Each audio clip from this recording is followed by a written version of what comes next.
कि गौतम वाली सर हमेशा जो है अपनी हर स्पीच में बोला करते हैं कि सफलता उन्हीं को मिलती है जिनकी तैयारी अच्छी होती है। जो तैयारी करके रखते हैं सफलता के लिए, शायद लास्ट में उन्हीं को सफलता मिलती है। और जिनकी तैयारी कोई नहीं होती है और वो जो है ऐसे ही लग जाते हैं, फिर ऐसे ही छोड़ देते हैं, फिर अपनी मर्जी से काम को करते रहते हैं। कोई बायोडेटा, कोई रोड मैप उनके पास अगर नहीं होता है, तो शायद वो जो लेवल करना चाहते हैं, जो पैसा कमाना चाहते हैं, या फिर जो अचीवमेंट लेना चाहते हैं, कितने लोगों को फास्टेट कराना चाहते हैं, वो जो है हो नहीं पाता है यहाँ पर। तो सफलता दोस्तों हमको तभी मिलेगी जब हमारी तैयारी अच्छी होगी। पूरा रोड मैप हम बनाकर जो है अपने पास डायरी में या कॉपी पे रखेंगे, तभी सफलता तक हम पहुंच सकते हैं। कि हमको ढूंढना ना पड़े कि किन किन रास्तों का प्रयोग करके हमको उस पीवी तक जाना है या उस लेवल तक जाना है। या आपको 2 तारीख को ही दिखना चाहिए। 1 तारीख को कंपनी का बहुत बढ़िया रूल रेगुलेशन है, इस बार क्लोजिंग 31 तारीख को हो जाएगी। 1 तारीख को सबसे पहले बैठिए, जो भी आप बनाइए कि मुझको इतनी पीवी करनी है, इस लेवल को करना है। और बनाने के बाद अपने अपलाइन से जरूर सलाह लीजिए कि सर जो मैंने बनाया है क्या ये सही है कि नहीं सही है, या फिर क्या इसका कोई और सरल तरीका हो सकता है इसको पूरा करने का, तो वो आपको बताएगा। और दूसरी चीज दोस्तों, एक चीज समझने वाली है कि आज जो है हम लोग बहुत सारे लोगों के जीवन में बदलाव चाहते हैं। हम चाहते हैं कि फला व्यक्ति डायरेक्टर बन जाए, हम चाहते हैं फला व्यक्ति जो है 8% का लेवल अचीव कर ले, हम चाहते हैं कि हमारी टीम में ये व्यक्ति सिल्वर बन जाए, या फिर हम बहुत सारे लोगों की जीवन में बदलाव करना चाहते हैं। तो दोस्तों, एक ही रिक्वेस्ट है कि सबसे पहले दूसरों में बदलाव करने की बजाय हमको अपने आप में बदलाव करने की जरूरत है। क्योंकि साथियों, जब अब एक चीज को समझने वाला है, वेस्टीज में कार फंड मिलता है, और शायद कार को हर व्यक्ति को नहीं दिखाया जा सकता है। या फिर हाउस फंड मिलता है, तो हर व्यक्ति घर देखने नहीं जा सकता है कि इनका कितना बड़ा घर बना हुआ है। या फिर जो है ट्रेवल फंड देश विदेश कंपनी ले जा रही है, तो हर व्यक्ति ये नहीं जानता कि देश विदेश जाते भी हैं कि नहीं जाते हैं। कोई आपकी पर्स को चेक नहीं करता है। तो जैसे ही आप व्यक्ति के पास जाते हैं, वो सिर्फ आपकी पर्सनालिटी को जज करता है। जब उसके अंदर से ये आवाज आती है कि यार मुझे इन जैसा बनना है, तो समझ लीजिए आपका वो प्लान सफल हो गया। आप भी सफल हो गए और आप उस व्यक्ति को भी सफल करा ले जाएंगे। लेकिन अगर जो है उसके अंदर से ये भावना नहीं आती है आपके प्रति कि यार जो है ये व्यक्ति जो बता रहे हैं ठीक है, हो सकता है ये सही कह रहे हैं, लेकिन इनके पर्सनालिटी से वो चीज मैच नहीं कर रही है। लाखों रुपए की ये बात तो बता रहे हैं, लेकिन इनमें कोई ऐसी बात नहीं है कि लाख रुपए कमाने वाले व्यक्ति में और आज 10,000 रुपए कमाने वाले व्यक्ति में कोई डिफरेंस दिख ही नहीं रहा है। बातें तो ये लाखों की कर रहे हैं। तो दोस्तों, इसको हमको बदलना पड़ेगा कि ये गंभीरता हमको धीरे धीरे अपने अंदर लानी होगी। तो चलिए स्लाइड पे चलते हैं, स्लाइड के माध्यम से कुछ जानकारी मैं देने का आपको प्रयास करता हूं।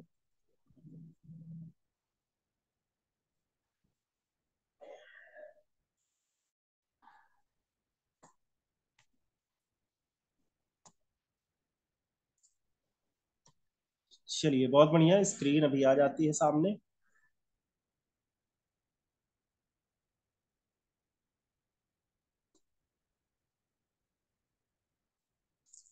चलिए साथियों, बहुत बढ़िया, स्क्रीन आपके सामने आ गई होगी कि पर्सनालिटी डेवलपमेंट क्या, किस चिड़िया का नाम है पर्सनालिटी और कैसे इसको डेवलप किया जाता है। इमेज मैनेजमेंट कोर्स है ये, पावर ऑफ पर्सनालिटी का। तो चलिए सबसे पहले शुरुआत से स्टार्ट करते हैं, और बहुत सारी चीजें आपको समझ में आएंगी इसमें कि कहाँ पर हो सकता है हम गलतियां कर रहे हो। तो व्हाट इज इमेज, सबसे पहले होता क्या है दोस्तों कि हमेशा आपकी इमेज दूसरों को दिमाग में बनती है। जैसा हम अपने प्रति सोच रहे होते हैं वैसा कुछ भी नहीं होता है। लेकिन जैसा हम दूसरा हमारे व्यक्ति में सोच रहा होता है, हमारे बारे में सोच रहा होता है, वैसी बहुत सारी चीजें हमको करनी पड़ेगी। क्योंकि हम अपने लिए हमेशा कुछ भी सोच सकते हैं दोस्तों, लेकिन जो दूसरा व्यक्ति हमारे लिए सोचता है, या हम दूसरे शब्दों में ये कहें कि जो बातें हम व्यक्ति से करते हैं, जो चीजें बोल रहे हैं, क्या वो हमारे चेहरे पर, हमारे हाव भाव में, हमारे एक्सप्रेशन में वो चीजें दिखाई दे रही हैं कि नहीं दिखाई दे रही। और इसको क्लियर समझते हैं कि योर इमेजेस, आपने अपने जीवन में पुराने ख्यालात के हिसाब से या फिर परिस्थिति के हिसाब से बहुत सारी चीजें हमारे दिमाग में हम बना के रखते हैं। यार मैं ये काम नहीं कर सकता हूँ, मैं लोगों के सामने बोल नहीं सकता हूँ, मैं कोट पैंट टाई पहनूंगा तो लोग क्या कहेंगे, कि कल तक तो ये जो है दुकान चलाते थे लेकिन आज टाई पहन के निकलते हैं, कल तक तो ये जो है पैदल जाया करते थे, आज मोटरसाइकिल से जाते हैं, मोटरसाइकिल पे भी कोट पहने रहते हैं। यानी ये सब चीजें बाहरी व्यक्ति नहीं कह रहा है, हम इसको अपने आप से अपने दिमाग में सोच रहे हैं। कोई कह कुछ नहीं रहा है, लेकिन सारी नेगेटिव चीजें हम पहले से सोचना शुरू कर देते हैं कि मैं टाई लगाऊंगा तो कैसा दिखेगा, मुझे बांधने नहीं आती है। तो ये सारी भ्रांतियां हमारे दिमाग में चल रही होती हैं, और कहता कोई कुछ नहीं है। तो you in the minds of others, तो दोस्तों दूसरों के दिमाग में आप अपनी कैसी छाप छोड़ते हैं, उसी को पर्सनालिटी कहते हैं। और मैंने कल भी बताया था कि कभी भी पहला मौका जो पर्सनालिटी डेवलपमेंट का होता है साथियों, कभी भी ये मौका दोबारा आपको नहीं मिलेगा फर्स्ट इंप्रेशन दिखाने का। वो एक ही बार मिलता है कि जब हम उस व्यक्ति के सामने जाते हैं, तो एक ही बार में हमको ये मौका मिलता है। लेकिन अगर हमने वेल डेवलप्ड ड्रेसअप हो गए हैं, लेकिन हमारी बातें उससे मैच नहीं खा रही हैं, तो ऐसी पर्सनालिटी भी बेकार हो जाती है। यानी हमको तालमेल बैठा के रखना है कि हम जिस तरह से दिख रहे हैं वैसी ही जानकारी हमारे अंदर होनी चाहिए। जब इन दोनों चीजों का तालमेल अच्छा हो जाएगा तो नो डाउट हमारी पर्सनालिटी इंप्रूव हो जाएगी, ग्रो कर जाएगी। तो चलिए आगे दोस्तों देखते हैं। फिर मैं वही चीज बता रहा था, फर्स्ट इंप्रेशन। फर्स्ट इंप्रेशन क्या होता है कि पहली बार जब व्यक्ति हमको मिलता है और कैसे जो है हम उसके साथ बातचीत करते हैं, वो हमारे विषय में क्या इमेज बनाता है, वही फर्स्ट इंप्रेशन होता है। और अगर फर्स्ट इंप्रेशन आपका गड़बड़ हो गया तो आप कितनी भी प्रेजेंटेशन उसके लिए सही दिखा लीजिए, सारी चीजें बेकार हो जाती है। क्योंकि वो बहुत जल्दी आपके विषय में सारी चीजें डिसाइडेड कर लेता है कि ये व्यक्ति कैसा है। तो फर्स्ट इंप्रेशन कभी भी आपको दिखाने का दूसरा मौका नहीं मिलेगा साथियों। अपने वस्त्रों में परिवर्तन के साथ साथ हमको बहुत सारी चीजों में परिवर्तन करना पड़ेगा। बातचीत करने के तरीके में परिवर्तन करना पड़ेगा। गुस्सा, अगर क्रोध आपको आता है तो इसको आपको छोड़ना पड़ेगा। बुद्धिमानी से कैसे लोगों से बातचीत की जाए, कम शब्दों में कैसे बातचीत की जाए, ये व्यक्ति को समझाना आपको आना चाहिए। अगर आप बहुत अच्छे दिख रहे हैं, सप्लीमेंट के विषय में अगर डीप नॉलेज नहीं है, अगर व्यक्ति कोई भी बीमारी के विषय में आपसे चर्चा करता है, तो आप अगर वो बताने में फेल हो रहे हैं, तो कहीं ना कहीं जो है हमारी पर्सनालिटी वहां पर दिक्कत में आती है। भले ही हमने बहुत अच्छा कोट पैंट टाई पहना हुआ है। तो यानी जानकारी भी उस लेवल की होनी चाहिए जैसा आप दिख रहे हैं। दोस्तों अब ये एक सर्वे है कि इन 3 to 30 सेकेंड, यानी 30 सेकेंड के अंदर अंदर व्यक्ति आपके बारे में बहुत सारी राय बना लेता है। केवल 30 सेकेंड में ही, किनके साथ मुझे जुड़ना है कि नहीं जुड़ना है, इनके प्रोडक्ट लेने हैं कि नहीं लेने हैं, इनके साथ इनकी बातें मुझे सुननी है कि नहीं सुननी है। केवल 30 सेकेंड में ही जो है वो व्यक्ति ये मन बना लेता है कि इनके साथ मुझे काम करना है कि नहीं करना है। तो दोस्तों ये शुरुआती जो 30 सेकंड 1 मिनट होते हैं, ये बहुत पावरफुल होने चाहिए। और इस शायद 30 सेकंड में आप बोलते कुछ नहीं है, सिर्फ आपकी पर्सनालिटी बोलती है कि ये व्यक्ति गंभीर है कि नहीं है। तो चलिए इसको आगे हम लोग समझते हैं।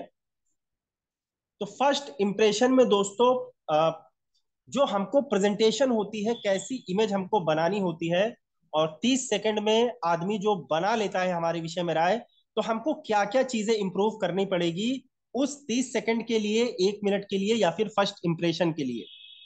तो पहली जो चीज है पर्सनालिटी। यानी पर्सनालिटी का मतलब है कि आप दिखते कैसे हैं। सबसे पहली चीज ये है, क्योंकि आप बोलेंगे भी नहीं तो भी आपका व्यक्तित्व बोलना शुरू कर देगा, इसी को पर्सनालिटी कहते हैं। यानी सबसे पहले बाल आपके अच्छे होने चाहिए, कंघी आपने की होनी चाहिए, बाल छोटे होने चाहिए। उसके बाद जो पर्सनालिटी में सबसे मेन चीज आती है, आपका चेहरा आता है दोस्तों। क्योंकि व्यक्ति का सारे पार्ट ढके रहते हैं, आदमी कुछ भी नहीं देख सकता है, लेकिन आपके चेहरे पर सबसे पहले उसकी नजर जाती है। तो अपने चेहरे को जैसे भी खूबसूरत हम दिख सकते हैं, दिखने का प्रयास कीजिए। फेस वॉश लगाइए, वेस्टीज का साबुन आता है लगाइए, और चेहरे को खूबसूरत बना के रखिए अपने। अगर हम किसी को बताने गए हैं सप्लीमेंट के विषय में कि मेरे पास ऐसे ऐसे सप्लीमेंट हैं जिनको खाने से चेहरे के दाग धब्बे झाइयां सही हो जाती हैं, और मेरे चेहरे पर दाग धब्बे झाइयां हो, तो आपको कैसा लगेगा? क्या व्यक्ति मुझसे जुड़ेगा कि नहीं जुड़ेगा? सामान लेगा कि नहीं लेगा? दोस्तों, कभी नहीं लेगा। उसके मन में एक ही चीज आएगी, अगर इससे ये सारी चीजें सही हो पाती तो शायद जो मेरे सामने आए हुए हैं ये सबसे पहले जो है अपने आप को सही करके आते। यानी यहां से बेड इंप्रेशन पड़ गया पहला। तो दोस्तों, हमको जो है अपने चेहरे को सही रखना है। इसके बाद दूसरी चीज, बालों को सही रखना है, ड्रेसिंग सेंस सही रखना है। जरूरी नहीं कोट पैंट टाई ही व्यक्ति पहन के जाए, साफ सुथरी शर्ट और साफ सुथरा जो है पैंट, उसके बाद शूज जूते जरूर पहनने हैं। और प्रयास कीजिए कि जो है ये सारी चीजें प्राथमिक हमको बदलाव कर देना है। दूसरी चीज क्या है? अथॉरिटी, यानी अधिकार। कई बार होता है कि हम दूसरों को समझाते हैं कि सर जो है इससे गाड़ी आ जाएगी, बंगला आ जाएगा, आपकी जिंदगी बदल जाएगी 3 से 5 साल में। अब वो आपको देख रहा है कि यार, कह रहे हैं चीजें हो सकता है मेरे जानने वाले हैं सही हो, लेकिन इनकी भी तो नहीं बदल रही है अभी तक, या फिर इनका व्यक्तित्व जो बोल रहे हैं उससे मैच नहीं कर रहा है, या फिर जो चीजें ये बता रहे हैं ये चीजें ये प्रूफ नहीं कर पा रहे हैं। तो दोस्तों, दूसरी चीज है कि जो चीज हम बोल रहे हैं वो हमारे व्यक्तित्व में झलकनी चाहिए। और व्यक्तित्व में झलकेगी कब? जब आपके पास तीसरी चीज इंटेलिजेंस होगा, बुद्धिमत्ता होगी, नॉलेज होगी। अगर नॉलेज नहीं है आपके पास डीप, तो भी बहुत बड़ा वेस्टीज में व्यवसाय नहीं किया जा सकता है। ये साबुन तेल शैम्पू या फिर सप्लीमेंट का बिजनेस नहीं है दोस्तों, ये सपने सेल करने का बिजनेस है। लेकिन वो सपने सेल आप कैसे कर पाएंगे कि ये सारी चीजें गौतम बाली सर ने एक माध्यम बनाया हुआ है। यानी अगर पहले माध्यम की जानकारी नहीं है तो हम दूर अपने सपने तक नहीं पहुंच पाएंगे। इसीलिए हर चीज की डीप नॉलेज लीजिए और बुद्धिमत्ता का प्रयोग कीजिए, कहां पर कब कितना कैसे बोलना है। क्योंकि बोलना तो आदमी 3 से 5 साल की उम्र में सीख जाता है, लेकिन पूरी जिंदगी ये समझने में लग जाती है कि बोलना कैसे है या क्या बोलना है हमको। तो इसके बाद तीसरी चीज फाइनेंशियल स्टेटस, कि आपके बोलचाल में, कपड़ों में, चेहरे पर वो कॉन्फिडेंस, कोई पर्स आपकी नहीं चेक करेगा, लेकिन आपके इन रवैयों से उसको पता चल जाएगा कि आप कितना कमाते हैं। तो इसमें परिवर्तन करने की जरूरत है। और इसके बाद है थ्रस्ट वर्थनेस, यानी सबसे पहले जो चीजें भी आप व्यक्ति को बता रहे हैं, व्यक्ति ये जानना चाहता है कि आपके पास है कि नहीं है। तो जो भी चीजें आपके पास है उसको दिखाइए कि सर अभी स्टार्ट किए हुए मुझको 3 महीना हो गया है, 4 महीना हो गया है। क्योंकि 4 महीने में अगर व्यक्ति वेस्टीज प्लान में डायरेक्टर नहीं बन पा रहा है, तो आप या तो सही से काम को कर नहीं रहे हैं, या फिर आपके पास नॉलेज नहीं है, या फिर आप सीनियर जो कहता है आप उसकी मानते नहीं है। तो यही कारण है दोस्तों। तो अपने सीनियर के पास बैठकर इसको विचार कीजिए कि कैसे सर इसको आसानी से किया जा सकता है। और लास्ट चीज है स्टेबिलिटी फॉर सक्सेस। एक बार लेवल ले लेना बहुत बड़ी बात नहीं होती है दोस्तों। आप सफल तब माने जाएंगे जितनी पीवी आपने इस महीने की हुई है, अगले महीने उससे अधिक पीवी होनी चाहिए। अगर नहीं हो रही है तो फिर आप प्लस में नहीं है, आप माइनस में है। कोई ना कोई गलती जरूर, 7 गलतियां या तो आप कर रहे हैं उसमें से कोई गलती हो रही है, या फिर 7 काम जो बताए गए हैं वो आप ईमानदारी से नहीं कर रहे हैं। अगर वो करते हैं तो ऐसी परिस्थिति कभी नहीं आती है दोस्तों। इसके बाद 2 फोटो यहां पर बनी हुई है, व्हाट डू यू थिंक। जैसे दोनों ही पर्सनालिटी आपके सामने है, अगर पूछा जाए, अगर आपको रास्ता पूछना हो किसी जगह का कि सर मुझको यहां जाना है, तो शायद अगर बात की जाए किससे हम लोग सबसे पहले राय लेंगे, किससे पूछेंगे? तो काले चश्मे वाले व्यक्ति से तो हम लोग नहीं पूछेंगे, क्योंकि यहाँ पर अजीत सिंह आपको दिख रहा है, ये एक मिलिट्री के ऑफिसर लग रहे हैं, सेना के आदमी लग रहे हैं। और कहीं ना कहीं इनके चेहरे पर जो हंसी है, मुस्कुराहट है, उससे ये झलक रहा है कि व्यक्ति खुशमिजाज है। और जो है, काले चश्मे में नहीं, अगर ग्लास भी पहनना है तो ट्रांसपेरेंट ग्लास होना चाहिए, क्योंकि जब आई कांटेक्ट होता है तो बहुत सारी चीजें वहां से क्लियर होती हैं, आपका विश्वास झलकता है। तो देखिए, दोनों ड्रेस का महत्व है। तो अगर अमीर व्यक्ति की बात की जाए तो हम सीधे कह सकते हैं 90% कि जो काले चश्मे में है वो व्यक्ति हो सकता है कोई बिजनेसमैन हो, क्योंकि पर्सनालिटी बता रही है वो चीजें। और दूसरा, अगर आप देख रहे हैं तो सेना के ये अजीत सिंह जी हैं। यानी दोस्तों, दोनों ही ड्रेस का अलग अलग महत्व है। लेकिन अगर यही अजीत सिंह एक फॉर्मल पैंट और शर्ट पहने होते तो शायद हम ये जज नहीं कर सकते थे कि ये सेना में है। तो अपनी पर्सनालिटी को सबसे पहले उस लहजे में हमको ढालना पड़ेगा जो हम बात रखने जा रहे हैं। सबसे पहले लाख रुपए नहीं आएगा आपके पास, लेकिन लाख रुपए जब आने लगेगा तो आपका व्यक्तित्व कैसा होगा, वो व्यक्तित्व आज बनाने की जरूरत है, तब लाख रुपए आएगा।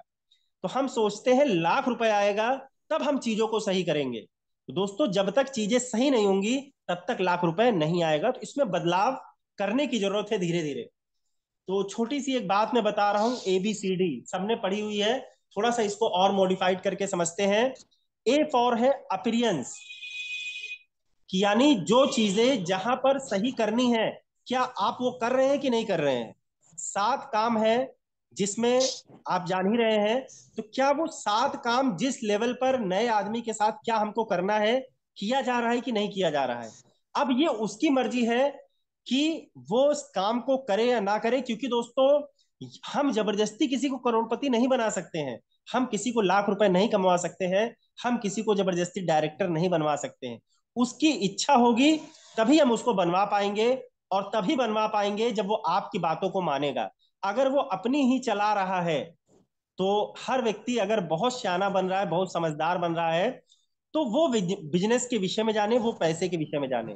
क्योंकि मैं जो है भाई, चीजों को सिखा सकता हूँ, चीजों को बता सकता हूँ, गलतियों को समझा सकता हूँ, लेकिन काम किसी के हिस्से का कोई नहीं कर सकता है, वो तो आप ही को सुधार करना पड़ेगा। दूसरी चीज है बी फॉर बिहेवियर, अपने बिहेवियर को हमको सही करना पड़ेगा, कि कहां पर हमको बोलना है, कितना बोलना है, और गुस्सा नहीं करना है, क्योंकि ये बिजनेस रिलेशनशिप का बिजनेस है। अगर आप रिलेशनशिप खत्म कर देंगे तो हो सकता हो आज वो बिजनेस में ना रहा हो, कल आने वाला भी होगा, तो भी अगर बिहेवियर गड़बड़ है तो वो नहीं आएगा। अपने बिहेवियर को हमेशा सही रखना है।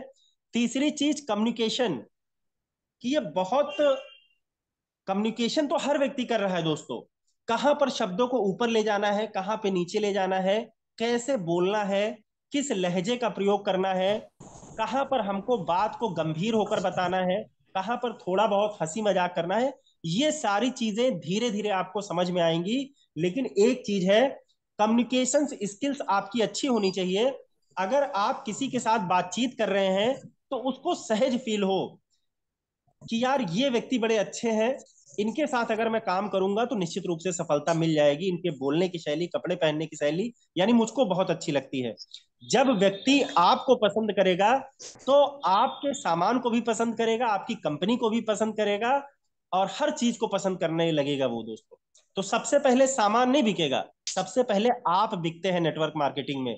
तो अपने आप को बिकने लायक हमको बनाना पड़ेगा। इसके बाद है डिजिटल प्रेजेंस, यानी आज बहुत तेजी से दुनिया बदल रही है, टेक्नोलॉजी बदल रही है। मोदी जी ने डिजिटल इंडिया का सपना देखा था, लेकिन शायद वो पूरा नहीं कर पाए या फिर कम हो पाया। लेकिन जैसे ही कोरोना आया, देखिए आज सब डिजिटल पे आ गए। हम कहीं और है, आप कहीं और है। तो कहीं ना कहीं कहने का मतलब है कि व्यक्ति की सोच अगर पावरफुल है तो प्रकृति वो सारे रास्ते आपको मुहैया करा देती है। कभी ना कभी कोरोना के रूप में कोई ना कोई सिचुएशन ऐसी आ जाएगी, कभी ना कभी कोई व्यक्ति ऐसा आपके नीचे आ जाएगा जो आपको बहुत तेजी से बढ़ा देगा। ईमानदारी से हमको काम करने की जरूरत है दोस्तों। इसके बाद कुछ चीजें मैं और आपको बताता हूं, क्योंकि समय कम है, कि द मैरिनबर्न फॉर्मूला है, ये एक साइंटिस्ट थे जिन्होंने दिया था कि 55% लोग योर बॉडी लैंग्वेज यानी आपकी पर्सनालिटी में 55% रोल आपकी बॉडी लैंग्वेज का होता है, कि आपके कपड़े कैसे हैं, आप हाथ पैर कैसे रखते हैं, आपकी आंखें कैसे इंप्रेशन में रहती हैं, आपके चेहरे पर कैसे इंप्रेशन रखते हैं, यानी बॉडी लैंग्वेज 55% काम करती है आपकी पर्सनालिटी में। तो यानी ये बहुत बड़ा रेशियो है दोस्तों, इसको समझने वाली बात है और हर व्यक्ति को ये समझना चाहिए कि बॉडी लैंग्वेज पर हमको काम करना है। अगर हम कर रहे हैं तो बहुत अच्छी बात है, नहीं कर रहे हैं तो शुरू कीजिए। इसके बाद 38% योर टोन ऑफ वॉइस, कि क्या बोल रहे हैं ये बड़ा मैटर नहीं करता है, किस तरह से बोला जा रहा है ये बहुत बड़ा मैटर करता है। और 7% केवल योर वर्ड्स, की आप क्या कह रहे हैं, तो ये फर्स्ट इंप्रेशन में काम करता है। तो 7% बहुत छोटी मात्रा है। बहुत सारे लोग मिलते हैं, कहते हैं व्यक्ति आदमी मेरी सुनता नहीं है, क्योंकि दोस्तों वो इसलिए नहीं सुन रहा है क्योंकि हमने 55% और 38% पर जो चीजें करनी चाहिए उसमें इंप्रूवमेंट नहीं किया हुआ है। इसके बाद एक चीज मैं और समझाना चाहता हूं कि think about it, people listen with their eyes, कि आज जैसे जैसे 21वीं सदी आ रही है, समय चेंज हो रहा है। आदमी सिर्फ कान से नहीं सुनता है, आंखों से भी उसने सुनना शुरू कर दिया है। तो आंखों से सुनने का मतलब है कि पर्सनालिटी को आपको बेहतर इंप्रूव करना पड़ेगा। इसके बाद एक चीज दोस्तों और मैं लास्ट में बताऊंगा, your never get a second chance to make a great first impression, कि पहला इंप्रेशन जमाने के लिए आपको दूसरा मौका जिंदगी में उस व्यक्ति के सामने कभी नहीं मिलेगा। तो इसकी तैयारी करके जाइए। और एक दो मिनट में एक दो चीजें और बताता हूं दोस्तों, कि ये मैटर नहीं करता है कि दुनिया आपको कैसे देख रही है, और वो मैटर नहीं करता है कि दुनिया में कैसे लोग आपके बारे में सोच रहे हैं, क्या सोच रहे हैं, क्या कह रहे हैं। बस हमको एक चीज ध्यान रखना है कि परमात्मा हमारे बारे में क्या सोच रहा है। इंसान हर जगह नहीं हो सकता है, लेकिन ईश्वर हर जगह है। वो एक ऐसा सीसीटीवी है जो हमेशा चल रहा है और हम उसकी नजर में हैं। तो अपना काम ईमानदारी से करते रहिए। आप अपलाइन को बेवकूफ बना सकते हैं, लेकिन ईश्वर को और अपने प्रति ईमानदार जिस दिन आप हो जाएंगे, यहां से बहुत बड़ी सफलता आपको मिल जाएगी। और दूसरी चीज, अगर हम किसी काम को ना करें, दोस्तों बहुत सारे लोग होते हैं कहते हैं मैं फेल हो जाऊंगा। दोस्तों अगर हम काम को नहीं करेंगे तो फेल तो हम ऑलरेडी हैं। किसी नए चीज को करने से हम डरते हैं, तो आप फेल तो वैसे ही हो रहे हैं। लेकिन अगर उसको आप पहली बार करेंगे तो दो चांसेस बनेंगे, कि 50% हो सकता है कि आप पास आउट हो जाएं और 50% फेल हो जाएं। लेकिन चांसेस तो बने, भले ही 99% फेल हो जाए व्यक्ति, 1% सफल हो जाए, लेकिन वो 1% बना तो सही, क्योंकि कोशिश की गई। हो सकता है उस बार आप फेल हो जाए, लेकिन अगली बार जैसे ही वो सिचुएशन बनेगी आप में इंप्रूवमेंट हो जाएगा, फिर तीसरी बार और इंप्रूवमेंट हो जाएगा। एक दिन आप उस काम में जो है मास्टर बन जाएंगे। और एक चीज मैं और समझाना चाहता हूं दोस्तों, कि अगर देखा जाए जूते सबसे ज्यादा सुरक्षित कहाँ रहते हैं, उस डिब्बे में दुकान के अंदर रखे रहते हैं, लेकिन उनकी जगह वो नहीं है। जूतों का काम है कि वो बाहर निकले, सड़कों पर चले, कांटे चुभे उनको रोके। यानी अब इस चीज को समझना है कि जहाज सबसे ज्यादा सुरक्षित कहाँ है, शायद बंदरगाह पे सबसे ज्यादा सुरक्षित रहता है, लेकिन उसके लिए वो बनाया नहीं गया है। कार अगर देखी जाए तो गैराज में सबसे ज्यादा सुरक्षित है, लेकिन कार गैराज में खड़ी होने के लिए नहीं बनी हुई है। तो दुनिया का सबसे बड़ा रिस्क है दोस्तों, रिस्क ना लेना। तो हो सकता है गलतियां हो। चलिए समय ज्यादा हो रहा है और इससे ज्यादा मैं समय नहीं लूंगा। तो अगर दोस्तों मेरी वाणी से किसी को कोई भी दिक्कत या फिर जो है दिल को ठेस पहुंची है, तो मैं हाथ जोड़कर क्षमा मांगता हूं। और क्योंकि ये मेरी राय है, मेरी सोच है, और अगर आपको कोई चीज समझ में आई है तो इसको जरूर इंप्लीमेंट कीजिए अपने जीवन में, इससे आपको बहुत बड़ी सफलता मिलेगी। तो चलिए दोस्तों, इसी के साथ मैं अपनी बारी को विराम देता हूँ। जय हिंद, जय भारत, जय वेस्टीज। Wish you well.